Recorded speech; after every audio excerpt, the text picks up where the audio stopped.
This is a story that the ancient Egyptians predicated their society on. And to understand this story, the first thing you have to know is what the characters were. And these characters were gods. There's 4 of them. Although the Egyptians had far more than 4 gods. You might think of these as the central gods. And you might think, what is a central god? And then you might think, well, imagine that the gods compete for dominance across time in people's imaginations. And some gods win. And they occupy the primary position of dominance in the hierarchy, in the dominance hierarchy of gods. And those are ideals. And ideals compete across time for dominance. And they're embodied. And so when diverse tribal people come together, they throw all their gods into the ring and they fight across time, and something emerges as a victor. And that's the emergence of monotheism out of polytheism. And it parallels the development of a unified morality within each of us as we develop across time. And the God that emerges as dominant across time bears a substantial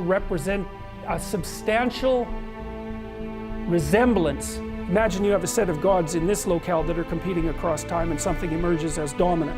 And then over here you have another set of gods that compete across time for dominance, and something emerges. You'll see major commonalities across the 2 things that emerge. And the reason for that is because the process of emergence that gives rise to both of them is similar in both situations. And that's part of what accounts for the cross-cultural similarity of high-order religious ideas.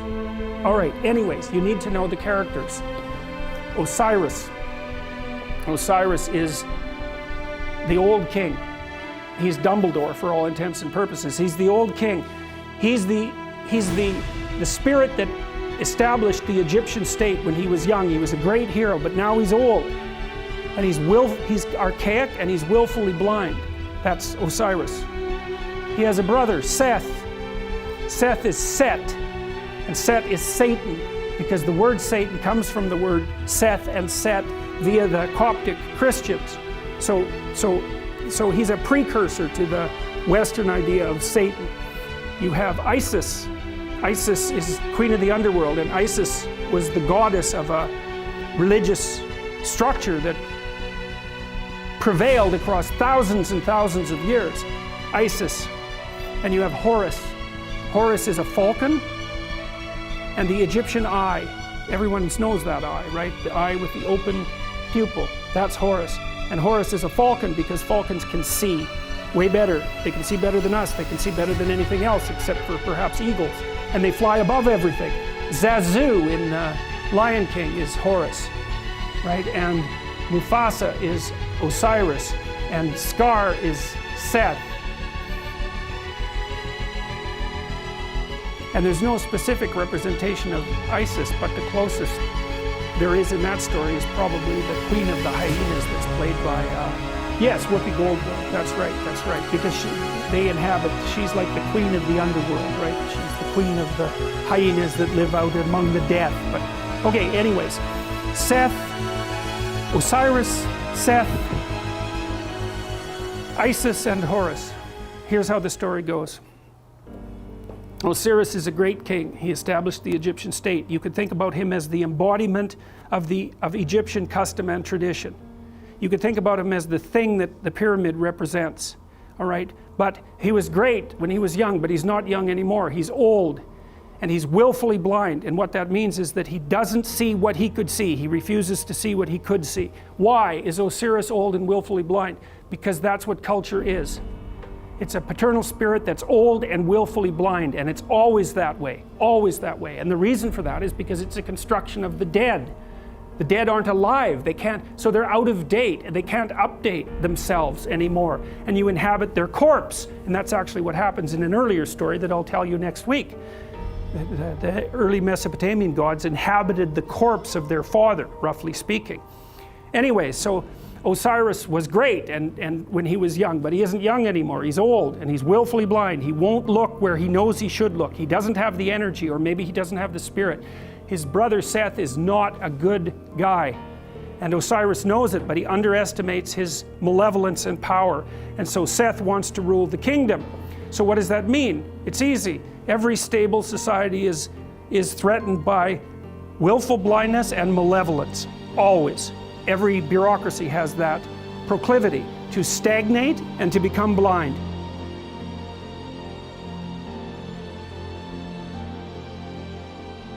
That's why corporations die all the time. That's why a Fortune 500 company only lasts 30 years. It's why we have to have elections. It's to stop the dead from staying in control for too long. Osiris turns a blind eye to Seth. Seth is happy about that. Same thing happens in The Lion King, roughly speaking. Seth one day waits for Osiris to make a mistake and to be weak, and he attacks him and he chops him up into pieces. And he distributes the pieces across the entire Egyptian state. In fact, the Egyptians regarded their provinces as pieces of Osiris's body. Okay, so now you can't kill Osiris because he's a god. And why is he God? A god because he represents the spirit of structure. And there's always structure. It can't be destroyed. It always reconstitutes itself. It can be hurt and broken into pieces, which is exactly what happens to Osiris. Things fall apart. Why? Because they get old and because malevolence undermines them. That's what the Egyptians were trying to sort out. Okay, so Seth distributes his Osiris all over Egypt so he can't get himself back together. Right? Things fall apart and they can't be brought back together. But the spirit of Osiris still lives in the pieces. So what happens? Order is demolished. What would you expect? Chaos emerges. That's Isis. Isis is queen of the underworld. She's Osiris's wife. Order and chaos, just like the yin and the yang. Order collapses, up comes the queen of the underworld. She's looking for order. Chaos cries out for order. She's looking for order. She goes all around Egypt trying to put Osiris back together. It's a state of chaos. She finds his phallus. She makes herself pregnant with it. And what does that mean? Well, it means it's like Geppetto in the belly of the whale. That thing has the potential to reemerge. The thing that collapses into its pieces is still alive. It can unite with the chaos and produce something new. That's the story of the dissolution of structure into chaos and then its revivification. Isis makes herself pregnant. She goes back down to the underworld. She gives birth to Horus. Horus is the Egyptian eye. He's the son of the great father and the great mother. He's a messianic figure. And in fact, much of the mythology that described Horus was extracted without much modification and then attributed to Christ. Very much, and you can read about the parallels. You can read about it online if you want. There's any number of parallels, and of course there is the mythology that the Jews came out of Egypt, and of course the Christians emerged from the Jews, and so there was a tremendous influence of Egyptian thinking on the development of these later ideas. And you see pictures of Isis with Horus on her lap that are virtually identical in content and form to the later pictures of Mary with the infant Christ. And that's the Holy Mother of God in the hero. It's not a Christian motif. It's far deeper than a Christian motif. It's a human motif. So Isis, queen of the underworld, gives birth to Horus, and Horus grows up outside the kingdom. Why? In the underworld. Because that's what human beings do. You're alienated from your culture. Always. Why? It's old and dead and corrupt.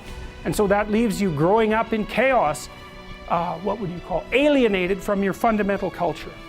That's the story of adolescence. Horus grows up. He can see. That's what differentiates him from Osiris. That's why he's a falcon.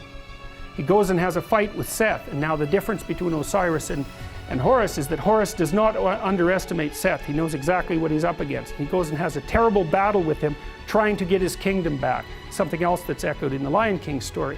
And while Horus and Osiris or Seth are fighting, Seth tears out one of his eyes. Now why? Because Seth is the embodiment of destruction and malevolence, and no matter how conscious you are, if you encounter that, even voluntarily, the probability that it's going to damage your consciousness is extraordinarily high. That's why people don't do it. So the eye is torn out, but Seth is defeated, and Horus banishes him to the nether regions of the kingdom. You can't kill him. Why? Because the malevolent, destructive force that threatens states never dies. It's always there. You can only remove it temporarily. Now Horus is king, Pharaoh, king, God. He's got his eye, and so you think, well, he's going to just pop that back in his head, and then he's going to be able to lead. He's going to be able to take his place at the uppermost pantheon of gods properly.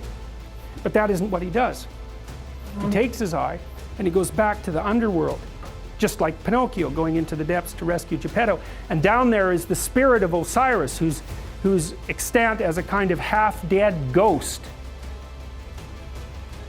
And he gives Osiris his eye. Now Osiris can see. So what does that mean? You go down into the chaotic, when threatened by malevolence, even to the point of damage to your consciousness. You go down into the chaos and you find the dead spirit of your tradition and you give it vision.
And so, provided with vision, Osiris regenerates, and then Osiris and Horus go back up to the world, linked together and rule jointly.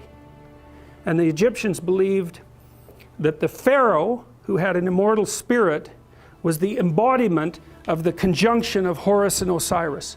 And that's what gave him sovereignty. And so you think about how brilliant that is. The Egyptians are trying to puzzle out who should lead, who should be Pharaoh, and what do you have to be if you're going to be Pharaoh in order for things to work.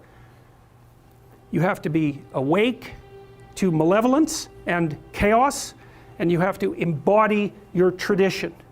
And that puts you at the highest pinnacle of the dominant structure. And that's the same as, it's the same thing. It's the same thing as the battle between the gods across centuries or eons and the emergence of the highest possible moral virtue as a consequence of that competition. It's the eye on the top of the pyramid, right? It's, you know, in the Washington Monument, there's a cap on the Washington Monument. The top of the Washington Monument is a pyramid. At the top of the pyramid is a cap. It's made out of aluminum. And the reason it's made out of aluminum is because when they made the Washington Monument, it was the most valuable metal known. And so what does it mean? It means there's a pyramid and there's something at the top of it. But the thing that's at the top of the pyramid isn't the same as the rest of the pyramid. That's the thing. The pyramid exists. There's a dominance hierarchy. Something climbs up to the top, but it's not just at the top of one pyramid. It's at the top of all of them. The thing that rises to the top of any given pyramid is the same thing that can dominate all pyramids. It isn't good enough to be the best at a dominance hierarchy. What you want to be is the best at the set of all possible dominance hierarchies. Right. And that's the thing that's gold at the top of the pyramid, and that's the eye. That's what the Egyptians figured out. And what does that mean? It means the thing that puts you at the top is attention. Pay attention. Keep your eyes open. It's not the same as thinking. It's not the same thing. It's like watching. And the thing about human beings is we can see. We can see better than any other creature except birds of prey. And so our capacity to see is in fact what we use in the world. Our brains are actually organized around vision, unlike most animals. Their brains are organized around smell, not us. We can see, we stand upright so we can see a long distance, and in our ability to see is what saves us and what saves our communities. And that's what these stories are trying to portray. And you might say, well, why didn't people just say so? And the answer to that is because they didn't know. It took a long time to figure it out. Forever. It's taken forever to figure it out.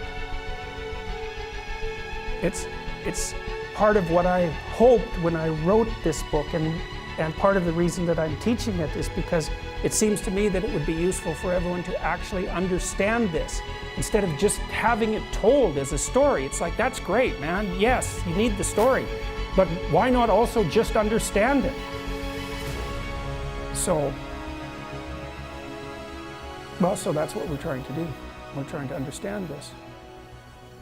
So that's good enough for today.